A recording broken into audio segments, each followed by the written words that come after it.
Ladies and gentlemen, on behalf of Gaisgich Sgìre, I wish to extend a warm welcome to you all to our book launch for Gaisgich Sgìre, the Heroes of Bhac District.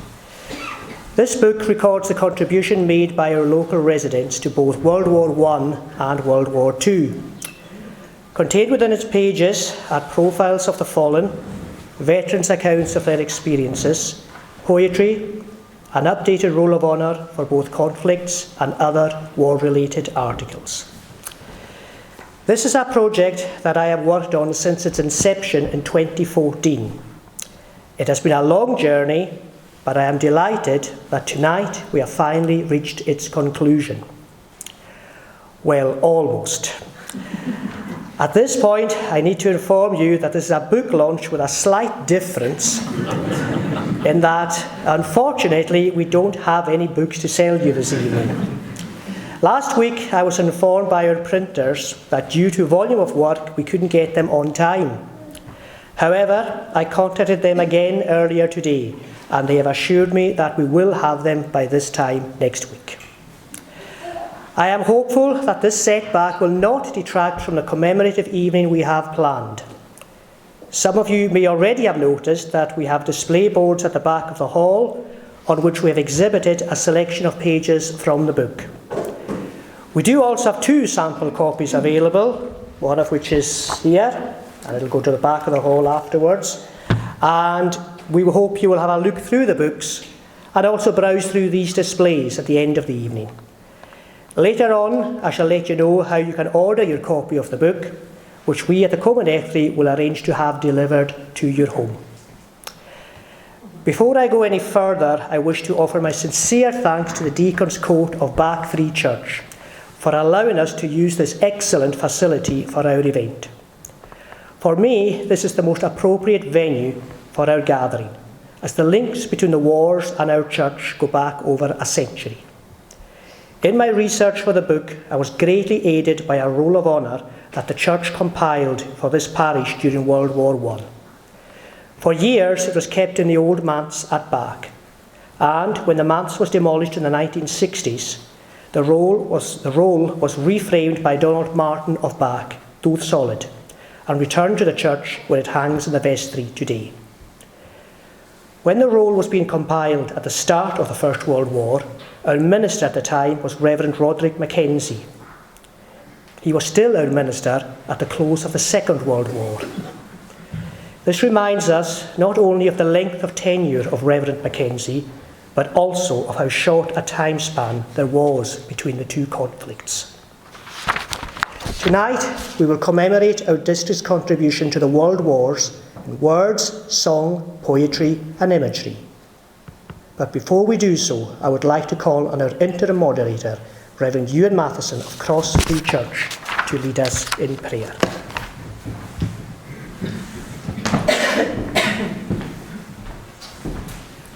Let's pray together.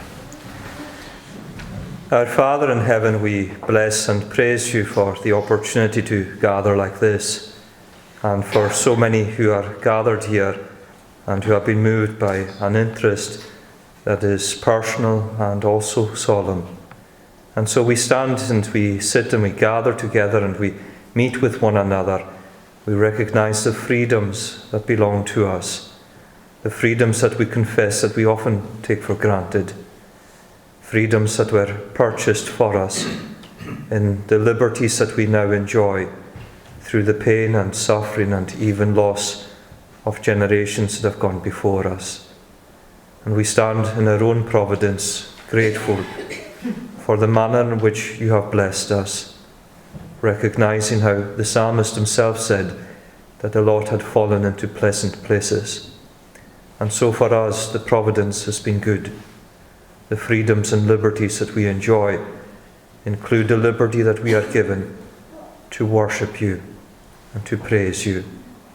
Help us to reflect on all the sacrifices involved here of our peoples, of our families, and even as we think together of the liberty that has been achieved for us in the gospel through our Saviour too. We thank you for all the work that has brought us here today. We give thanks for what the Comann has been involved in here but especially for the work that Iain himself has dutifully given himself to give us a service and a greater record of our legacy, a legacy of which we ourselves are recipients of.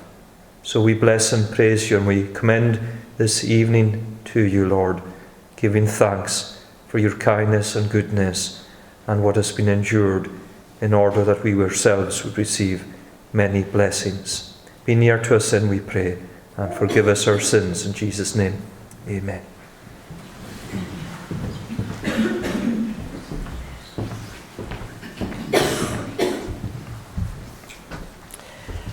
Thank you very much, Ewan, for leading us in prayer at the start of our evening. The impact of the world wars inspired many poems, some expressing optimism at the prospect of an early ending, but most describing the terrible conditions on the front line and the subsequent feeling of grief at the loss of young lives.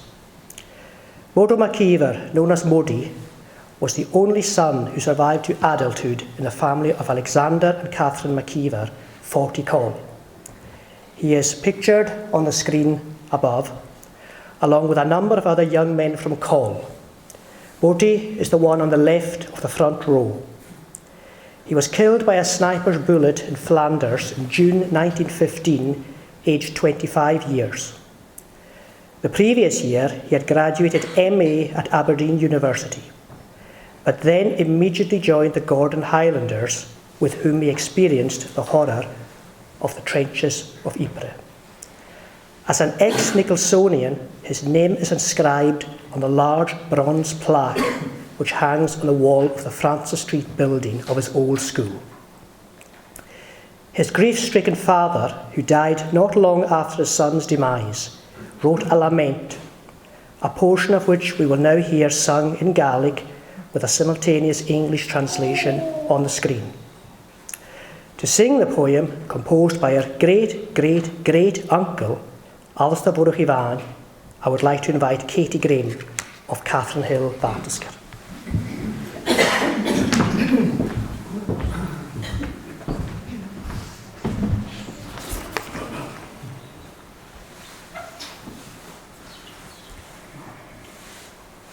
Nu har vi skachnan katastraunak, vi må hosak floch vom jaunse, smiris menjochig doch eines, stuanem Belgium natolaie, o koges jamen jaloch, Chajian kalach gras domanem, o koges jamen jaloch.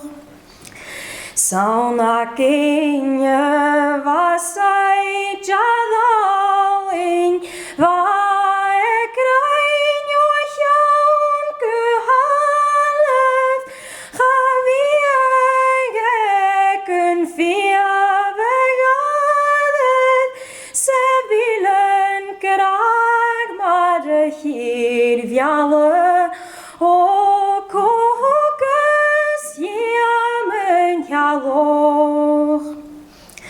Ach mile pianoch genne karten, es ne balligerein jor karag, get begrüe jem de fakkel, get nach roschen le pars de furest, o koges jamen jaloch.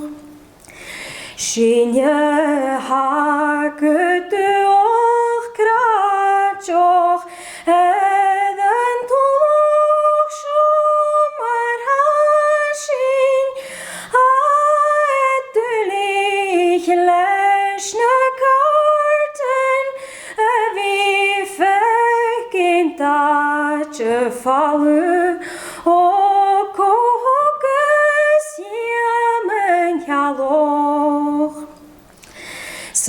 Ac ein haen train en galaft o valinjas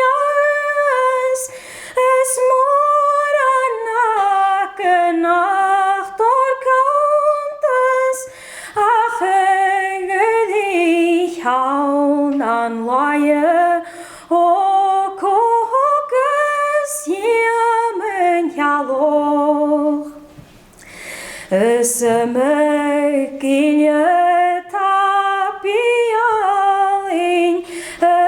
chai hor duin haar sale nach eiken nad njowe maat chai gebrach ni chilje gachi o cohocus iamen jaloch a mi mes mi hin vi goroch vi a fiach in tiane voran chai o chai nich mit orgoyen o fatse vies mi bio et halu o cohocus iamen jaloch fi mi en skogunig get ha mi gukian or tushoch na morin shain le mor churem rinan dovina haikanye o cohocus iamen jaloch chajian kalach gras o manem o cohocus iamen jaloch.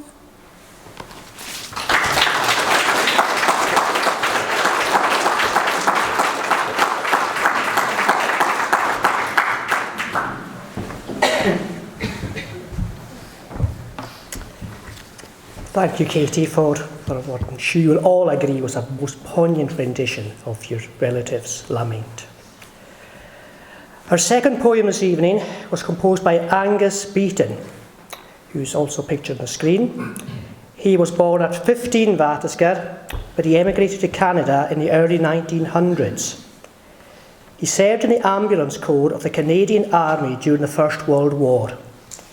His poem that he composed in 1927 is unusual in that it doesn't just reflect on the traumatic events he witnessed, but it also serves as a premonition of what lay ahead.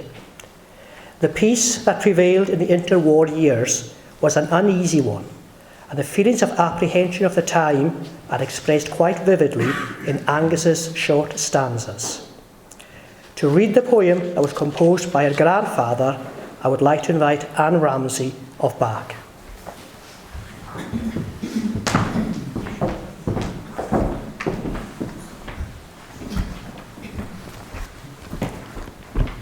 In Flanders fields the crosses row on row, a silence now where once the cannon roared. Shall we forget the agony and woe of many comrades who have done their share? The ones who gave their lives were often laid in rough-hewn shell holes with their arms on. A simple cross was raised to mark the place for generations yet to look upon. For what they gave their lives for, let me see: to quench oppression, liberty and peace, to end all wars by war on malice greed. It's now 9 years from then did we succeed. That monster yet is far from being dead. It's much alive in hearts of friends and foe. A little spark will start him with a hiss. He strikes his fangs as he has done of yore. There is no peace in hearts not filled with love. There is much greed That's why there is no love. I must be first is what we preach and often practice in this world of ours.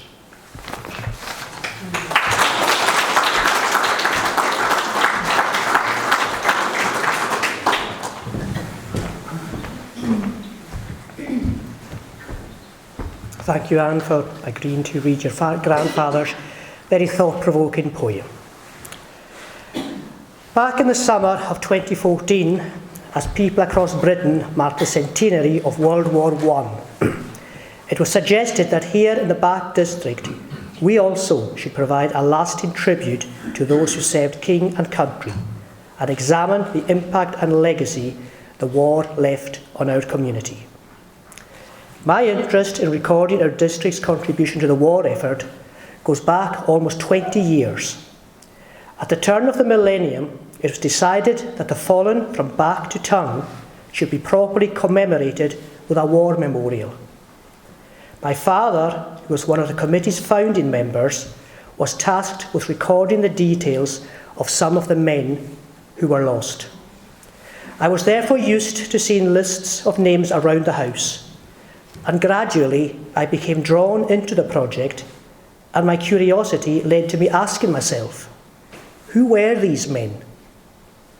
For the lost of World War II, I was able to make an educated guess, as their surnames in general matched the identities of the family homes I grew up with.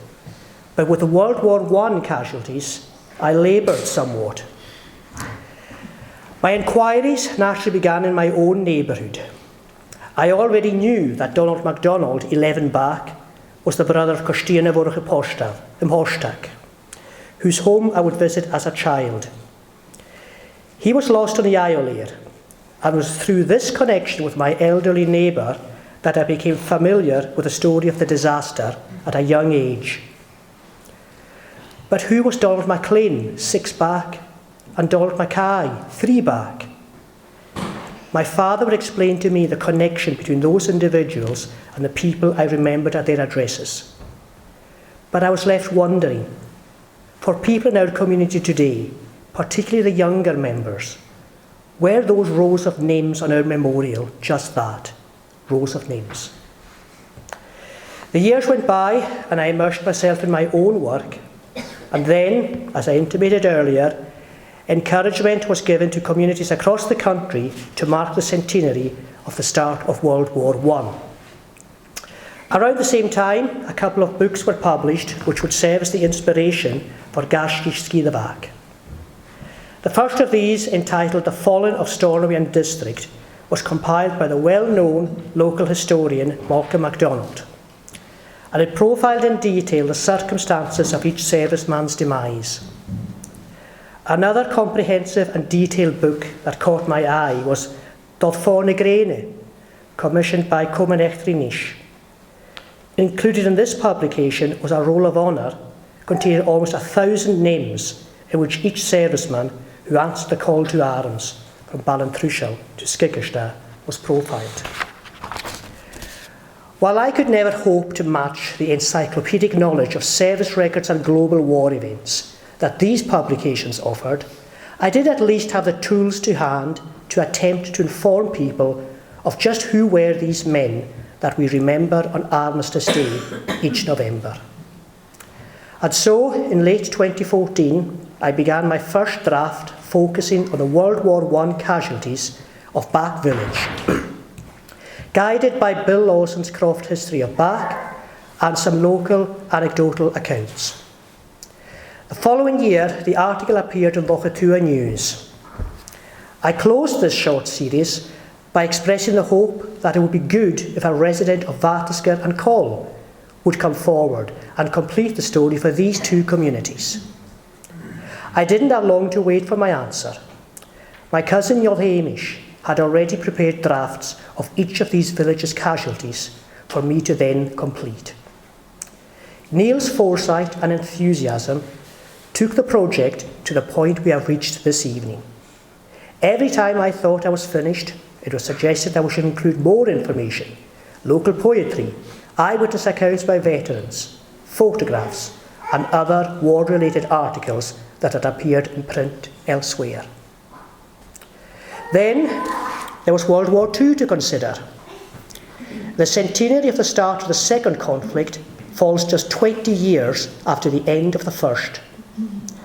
A quote that I regularly return to is the following: "A man who was born in the late 1890s was old enough to endure the horror of the trenches of France and young enough to experience the danger of the Battle of the Atlantic or the Arctic convoys."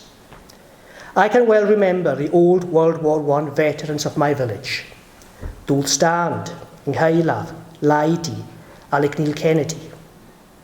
Almost imperceptibly, that generation changed over to the next one, the World War II veterans. And today, I believe that there are only 7 individuals left from our local Roll of Honour, which contain the names of around 500 men and women. Please feel free to correct me afterwards if I'm wrong, but I believe that those who remain are the following: Dolach Tuliban from Gres, Mardorish and Tormod Du from Bhac, Alec John Horishavichanis from Light Hill, Alec Ushjan and Ishbal Nil Nakosh from Coll, and Ishbal Estal from Upper Coll. The oldest of them is aged 98, and the youngest is 92.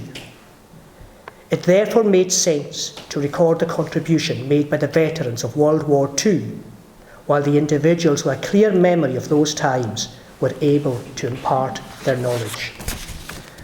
What was the point of waiting till World War II's centenary in 2039 to relate their stories? Who would be around then who could tell you? What began as a fairy parochial magazine article gradually started to become a comprehensive record for the entire district. A fortnight ago, the Bhac and Tongue communities gathered at our war memorial to pay tribute to the fallen of both conflicts. On that occasion, I was struck by how the nature of observing remembrance locally has changed markedly in my lifetime. My father recalled that when he was a schoolboy between the wars, Armistice Day was always observed in the classroom with everyone standing for the 2-minute silence at 11 a.m. But something changed after World War II. As a youngster, I would hardly have known that it was Remembrance Sunday, were it not for the TV and press informing me. Neither the school nor the church acknowledged the event, which now, on reflection, I have attributed to the general reluctance of our older residents to talk of their experiences. It was said at the time of the t-eallach centenary that the enormity of the tragedy ensured that it was rarely spoken of. But it wasn't just the t-eallach for which this silence applied. It was also for the entire span of the 2 world wars. When I was growing up, there was a faded photograph on a wall in our house of my Uncle Sandy. He was lost in the North Atlantic in 1942, just 4 weeks after his older brother Ruadi was lost in the Pacific. But although they were my father's brothers, it was actually my mother who informed me of the story behind the picture. My father was only 13 when these events happened, and it would be many years later before he would tell me of his recollections of that time. Even then, he would never dwell for long on his own thoughts. Invariably, he would deflect the conversation by focusing on the adverse providences experienced by other families. "Chabianach teoddach a bhuligian," he would say. "What about the Mackay family at 53 Bhac? In the autumn of 1938, Mary Ann Mackay married Murdo Morrison, Mixter, of 10 Coll. Within 2 years of this happy event, Mary Ann would lose her husband and 2 of her brothers, Murdo and Alec.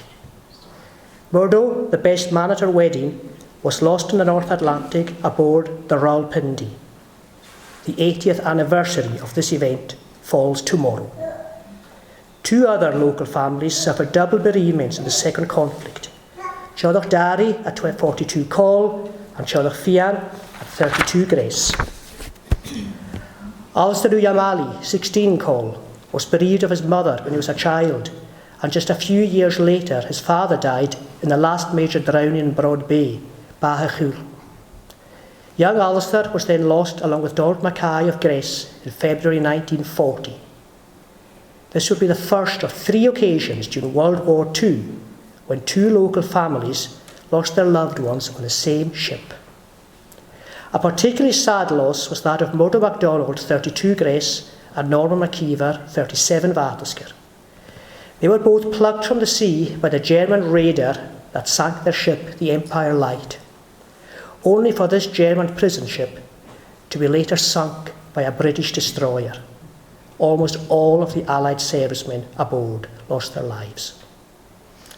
If anything, the domestic circumstances of those who died in World War I were even more trying.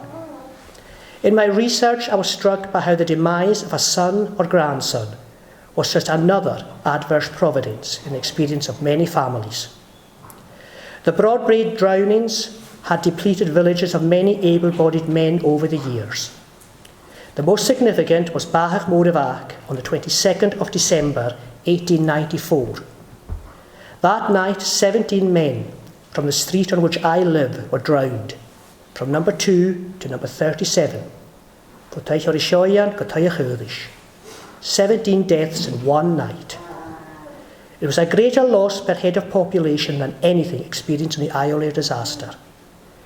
One can only imagine the impact that such an event would have today. It would make headlines worldwide, and yet at the time it was barely reported beyond the confines of our island shores. Originally, I intended to include our neighbouring community of Tongue in the book. Some of you may recall that there was a series of articles in Lochatua News that I helped compile, profiling the fallen of World War I from Tongue. It was a short piece, however, and in the absence of a village croft history outlining the extended family connections, I felt I couldn't do full justice to their story. Later on, a Tongue emigrant, Angus Finlayson of Wellington, New Zealand, contacted me with a view to compiling an article about his village's contribution to World War II. He suggested I get in touch with Tongue's oldest resident, Maggie Jane Alligaherich, which I duly did. Her retentive memory and comprehensive local knowledge encouraged me to think that maybe the Gaisgich Sgìre project could be extended beyond its boundaries after all. My parting words to her were, I'll be back before long. Just a few weeks later, she passed away. It was once said, following the funeral of another local worthy, that it was not only his remains we had buried, but the wealth of knowledge he had amassed over the years. In recalling that quote, I can't help but think of the book's 2 principal contributors, my father, t-eallach, and my cousin, t-Hamish. For me, these past months have served as a reminder of the importance of making time for those around us, whose experience of life is greater than ours, and whose knowledge of their home and their world can enrich ours. Gaisgich Sgìre is not the final word on the war years. Even in the short period since I pressed the send button, I have discovered an omission, a couple of mistakes, and more significantly, a series of eyewitness accounts by some of our local veterans who were at Dunkirk. Many other stories on this topic and others are waiting to be told, and we at the Comann are keen to tap into this knowledge and to continue to honour the memory of those who have gone before us. Please do support us in any way you can. Finally, I wish to commend this book to you in the hope that it satisfies its intention to provide a fitting tribute to the many who answered the call to arms and to provide a lasting legacy to leave to our future generations. I hope you enjoy reading it. Thank you all for your support and joining with us this evening.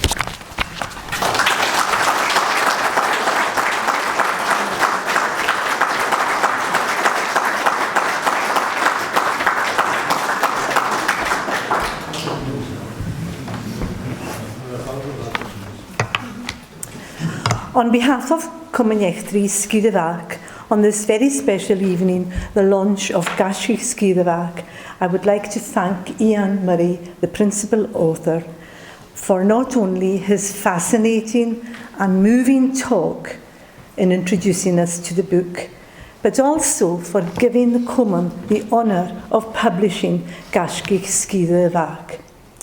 It is very fitting that this tribute to those who served in 2 world wars from our area should be the first publication of the Comann. We hope that many more stories of our community will be shared and recorded in the future. Thank you, Iain, for sharing with us what motivated you to embark on the huge amount of work which culminated in this remarkable book. Many of us have a photograph of Bhac War Memorial on our calendars this month of November, and of remembrance. And from what started as names in your father's notes, and which are now inscribed on the memorial, you have now given us in the book a clear picture, and tonight in your talk, of the men to whom these names belonged and where they came from. You have detailed the sacrifices made and the pain which was suffered by so many families, some having to suffer more than one tragic loss. Little did we think when the first Gaisgich article was published in Lochatua News in 2015 that we would be here tonight launching Gaisgich Sgìre.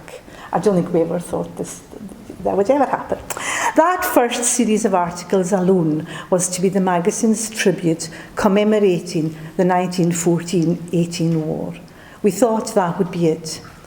But however, as we now know, the project grew arms and legs.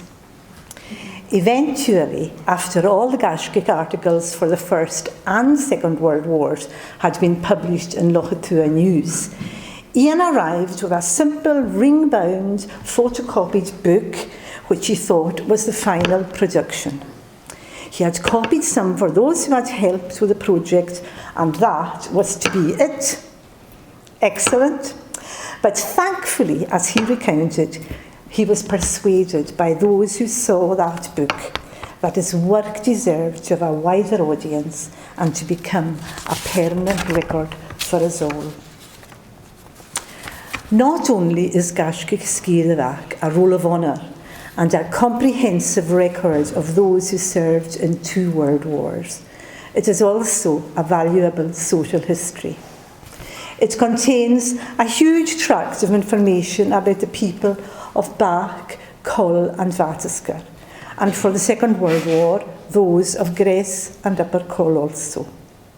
The local bardoch, some of which we've heard tonight, personal stories of war experiences, and also the accounts of the Broad Bay fishing drownings, all add up to give an insight into the men and women of the area and what they went through in times of war and also in times of peace with the drownings in Broad Bay.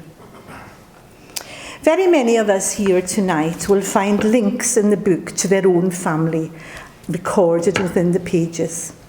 And I am sure that Iain's detailed research will help some of us fill in blanks in our wider family histories. I commend Gaisgich Sgìre to you. There'll be a chance when we're having a cup of tea for you to have a look through the 2 copies we have tonight. It is full of fascinating information, accounts and photographs, all laid out in an attractive format, accessible to all. And in fact, I'm seeing Helen, who typeset the book, is with us tonight. She played a big part in the proceedings. It will indeed be an invaluable resource for generations to come. A fitting dhìom indeed. Thank you, Iain, for all your dedication, motivation, and very hard work. You should be very proud of what you've achieved.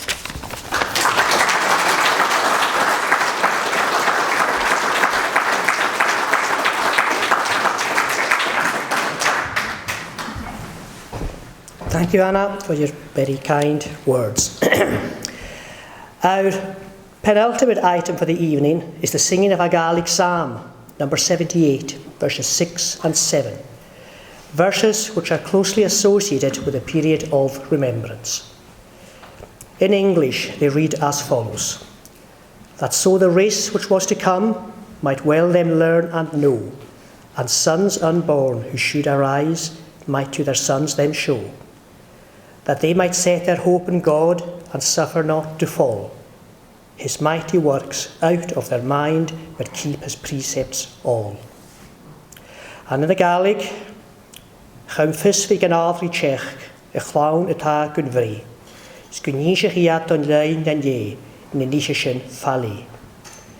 In ie gwnchwydych iad yn oi, snach giadych, gicha yn lo, edd oprif ie, sgwngleich iad, erechge maris hor."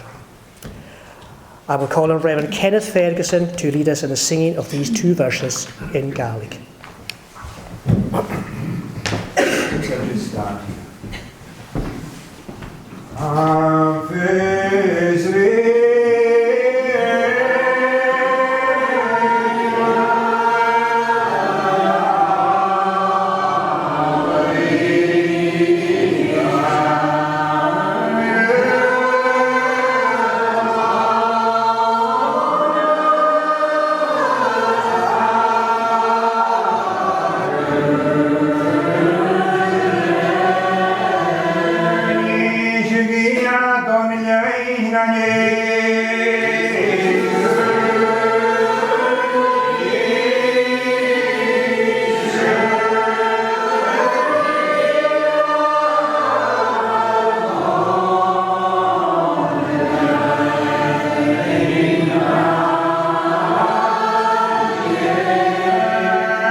Thank you, Kenny Moto, for leading us in the singing of these verses. We now come to the final part of our evening of commemoration, a tribute in music and imagery to the 93 men from the Bhac district who lost their lives in the service of their country during 2 world wars. Their names shall appear in order of the dates on which they were lost. The district's, and indeed the island's, darkest day of the wars was May the 9th, 1915, when 6 local men, 2 from Bhac, 1 from Coll and 3 from Tongue, were among the 29 Lewis men who died at Neuve-Chapelle on the Western Front. All of the men whose names appear in July 1916 were lost at the Battle of the Somme. The district's greatest losses were occurred in the spring of 1917, particularly affecting the small communities at Boulenoch and Breivik. In the Second World War, as I mentioned previously, there were 3 occasions in which 2 local men were lost on the same ship. The date that will resonate with most poignancy, though, is of course January the 1st, 1919, when 9 of our local servicemen were among the 200 who were lost on the journey home aboard the Isle Air. As we consider the sacrifice of all of our Gaisgich, we may bear in mind the famous words of the war poem For the Fallen. They shall not grow old as we are at our left grow old. Age shall not weary them, nor the years condemn. At the going down of the sun and in the morning, we will remember them. Chanas iadsen eerste, maar agas shinje hider fakal eerste. Chaharis in eers iadsen, schadjich ne blionis in iad. Ik tot vorne grene agus savati, kainihi shinje orisen.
Ladies and gentlemen, the formal part of our evening is almost over.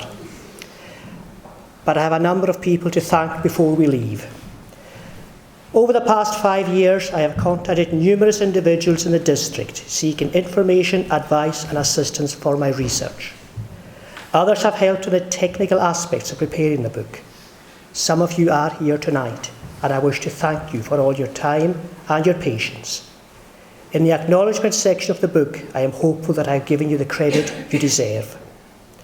Thanks also to Comann Sgìre for their assistance, particularly Don MacDonald, for his considerable input to the audiovisual features of the evening, which I'm sure you'll agree have greatly enhanced the event's impact.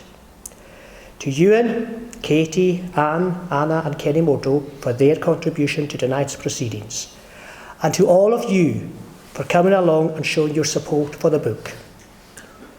Finally, a thank you to the church officer and to the hall committee who have prepared tea and coffee for us to now enjoy in a more informal setting. If you are able to stay behind, please do so. Feel free to browse book samples and the displays, and if you wish to place an order, the Comann team have forms available where they will take your details with the option of paying in advance or later.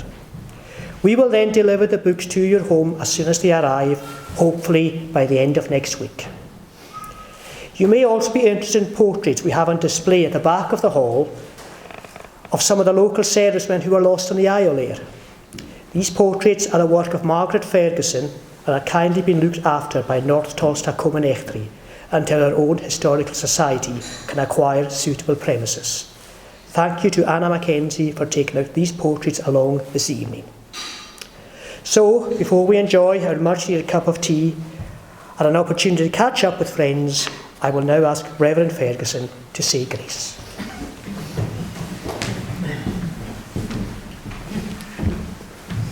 Let's bow our heads and give thanks. Lord, our God, there are so many things for which we ought to render thanks to you. We thank you for our life, and we thank you for the peace and tranquility we enjoy in our communities. And we cannot but have been moved by the succession of photographs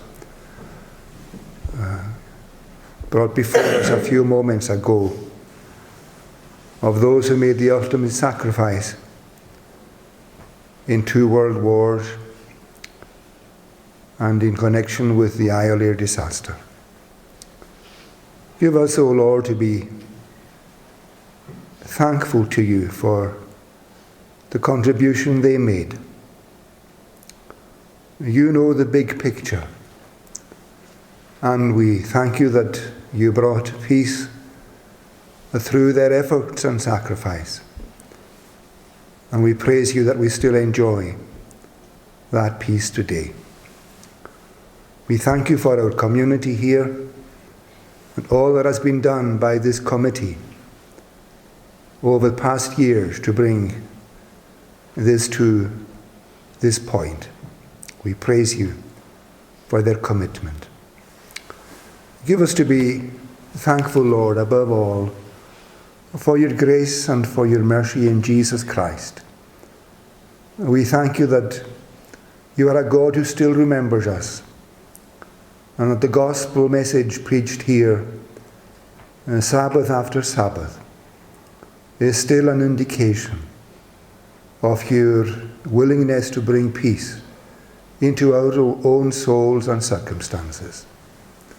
Jesus Christ said, "Come unto me, all you who labour and are heavy laden, and I will give you rest." May we all know that rest for ourselves and continue to live our lives, running our race, looking unto Jesus, who is the author and finisher of faith. We thank you for all that's been prepared for our use now. Bless those who have prepared this tea and the baking, and give us to know that you are present with us as we talk together in an informal way. And forgive every sin, we pray, in Jesus' name. Amen.